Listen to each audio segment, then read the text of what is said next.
వేదాలకు పురాణాలకు మధ్య తేడా ఏంటి? భారతదేశంలో ప్రచారంలో ఉన్న వేదాలు పురాణాలకు వందలాది సంవత్సరాల నుంచి మనుగడ ఉంది. వాటిని అల్లుకుని ప్రజల విశ్వాసాలు, నమ్మకాలు ఆధారపడి ఉన్నాయి. పురాణాల్లోని ఎన్నో కథనాలు, ఆచారాలు ఇప్పటికీ ఆచరించే సంప్రదాయం భారత్లో ఉంది. ఆధ్యాత్మికతకు పెద్దపీట వేసే భారత్ వంటి దేశాల్లో పురాణాలు లేకుండా ఇక్కడి సంస్కృతి ఊహాతీతం. ఇప్పటికీ పురాణ గాథల్లో ప్రధాన పాత్రలు ఎంతో మందికి ఆరాధ్య దైవాలు, వారి ఇంటి ఇలవేల్పులు.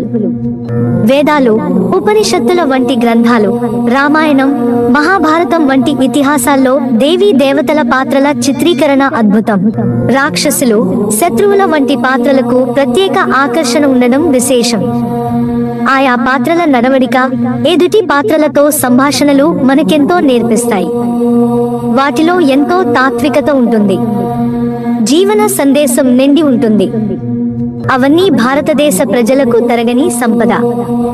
జీవితాన్ని సన్మార్గంలో పెట్టడంలో దేనికదే ప్రత్యేకత. మంచి చెడుకు మధ్య యుద్ధం. ఇతిహాసాలు, పురాణాల్లోని కథల్లో ఎక్కువగా మంచికి చెడుకు మధ్య పోరాటం ఉంటుంది. అంటే మానవాళిని సన్మార్గంలో పెట్టే దేవతలు, వినాశానాన్ని కోరుకునే రాక్షసుల మధ్య ఘర్షణ.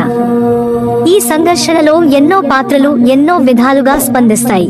కొన్ని పాత్రలు ఉన్నతమైన నిర్ణయాలు తీసుకుంటూ మనకు విలువలు నేర్పిస్తాయి. కొన్ని పాత్రలు త్యాగనిరతిని ప్రదర్శిస్తాయి. ఎదుటివారికి మనం ఎలా అండగా నిలవాలో ప్రబోధిస్తాయి. మానవాళి భావోద్వేగాలన్నీ ఆయా పాత్రల్లో ప్రతిబింబిస్తాయి. ఇవే విలువలు పురాణాల ద్వారా శతాబ్దాల నుంచి తరతరాలను ప్రభావితం చేస్తున్నాయి. కళలు, సాహిత్యం, విద్యా వ్యవస్థ ఇలా ఎన్నో విధాలుగా భారతీయులు ప్రభావితులవుతూనే ఉన్నారు.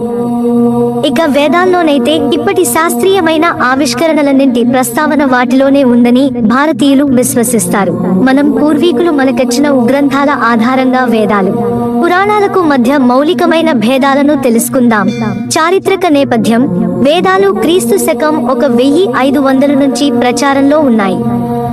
వీటి ఆధారంగానే హిందుత్వానికి సంబంధించిన విశ్వాసాలు జనించాయి. వేదాలు 4 భాగాలుగా విభజన అయి ఉంటాయి. అవి ఋగ్వేదం, యజుర్వేదం, సామవేదం, అథర్వణ వేదం. ఇవన్నీ ఎక్కడా గ్రంథస్థమైనట్లు పెద్దగా ఆధారాలు లేవు. ఇవి సంస్కృత భాషలో ఉండి మౌఖికంగా నోటి ద్వారా ఒకరి నుంచి ఒకరి ద్వారా ప్రచారంలోకి వచ్చాయనేది ప్రాశస్తి.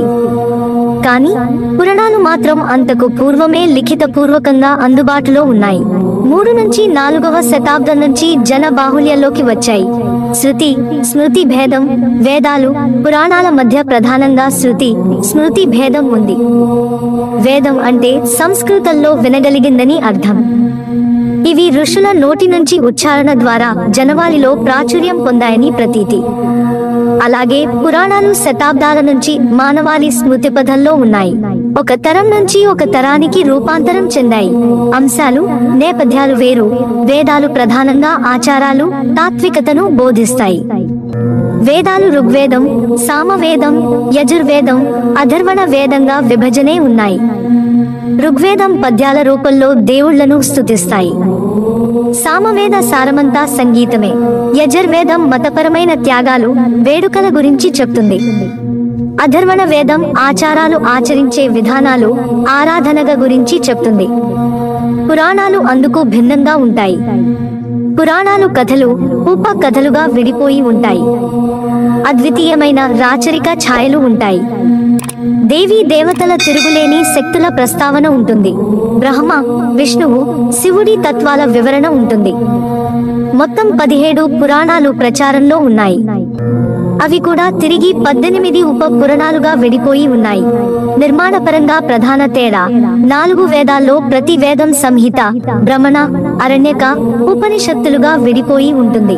అలాగే పురాణాలు సర్గలు, వంశాను చరిత్రగా విడిపోయి ఉంటాయి.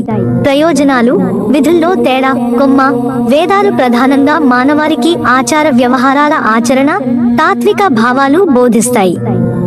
బ్రాహ్మణులకు అత్యంత పవిత్రతను ఆపాదిస్తాయి. పురాణాలు వేదాల్లో ఉన్న సారాన్ని కథలు, ఉప కథలుగా విడగొట్టి జనవారికి సులభంగా అర్థమయ్యే రీతిలో ఉంటాయి. పండితులకే కాక పామరులకు చేరవయ్యేలా ఉంటాయి. వేదాలు మౌఖికంగానే ప్రచారంలో ఉన్నాయి. పురాణాలు లిఖిత పూర్వకంగా ఉన్నాయి. వేద పండితులు వేదాలను గ్రంథస్థం చేశారు. వేదాలు, పురాణాల్లో చర్చించిన అంశాలు, చెప్పిన తాత్వికత వేర్వేరైన ఈ రెండు హిందుత్వ ధర్మానికి రెండు కళ్ళలా వెలుగొందుతున్నాయి. శతాబ్దాలు గడిచినప్పటికీ తరగని ఆస్తులుగా భావితరాలకు ఆదర్శంగా నిలుస్తూనే ఉన్నాయి. మిత్రులారా, ఛానల్ సబ్స్క్రైబ్ చేసుకోవడం మర్చిపోకండి. ధన్యవాదాలు.